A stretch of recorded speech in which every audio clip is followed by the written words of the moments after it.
Patindi na ng patindi ang init ngayong tag-araw. Kasabay nito ang bantan na mga karamdamang maaring maidulot ng labis na exposure sa sikat ng araw. Para sa detalye, alamin natin sa ulat ni Joseph Parafina.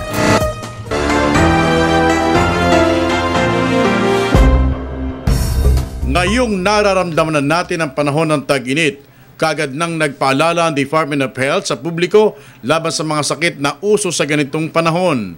Ayon sa DOH, kabilang sa mga sakit na dapat pag-ingatan sa panahon ng summer ay ang sunburn, flu, sore eyes, mga sakit sa tiyan tulad ng diarrhea, sakit sa balat at rabies. Pinayuhan ng DOH ang publiko na iwasang magbabad sa sikat ng araw mula alas 10 ng umaga hanggang alas 2 ng hapon para makaiwas sa heat stroke. Upang hindi rin ma-heat stroke, makabubuting uminom ng 8 hanggang 12 baso ng tubig at ugaliin rin gumamit ng sunscreen products at maglagay nito 30 minutes bago lumabas ng bahay. Ngayon ay mag-dry season tayo bago magre-rainy season. Ano ba ang sakit na nagiging common diyan? Ngayon, kakaroon ka ng, let's say, pwede ka magkaroon ng flu, no? Or pwede ka rin magkaroon ng pneumonia. Those are bacteria. So, maliliit na kwan yun. So, balit, very soon, magiging uso na naman yung, for example, ang mainly talaga yung ating dengue.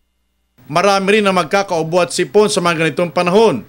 Kaya't ang mga matatanda ay pinapayuhang kontra influenza bago magsimula ang flu season sa Hunyo. Pinag-iingat din ng DOH ang publiko laban sa pagkain ng street food at pagkain maagang naihanda dahil sa posibilidad na mapanis sa mga ito dulot ng mainit na panahon. Dapat rin naman maging maingat ang publiko laban sa mga sakit sa balat na nakukuha sa paliligo sa maduming tubig sa dagat o sa mga swimming pool. Inaasahang maraming Pinoy ang mag-swimming ngayong summer vacation.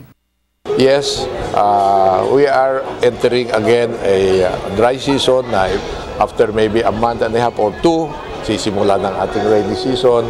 And yun nga, ngayon, nagsimula na nga tayo.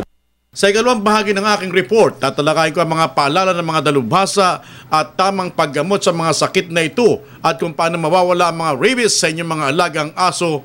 Abangan. Para sa Telebisyon ng Bayan, Joseph Parafina.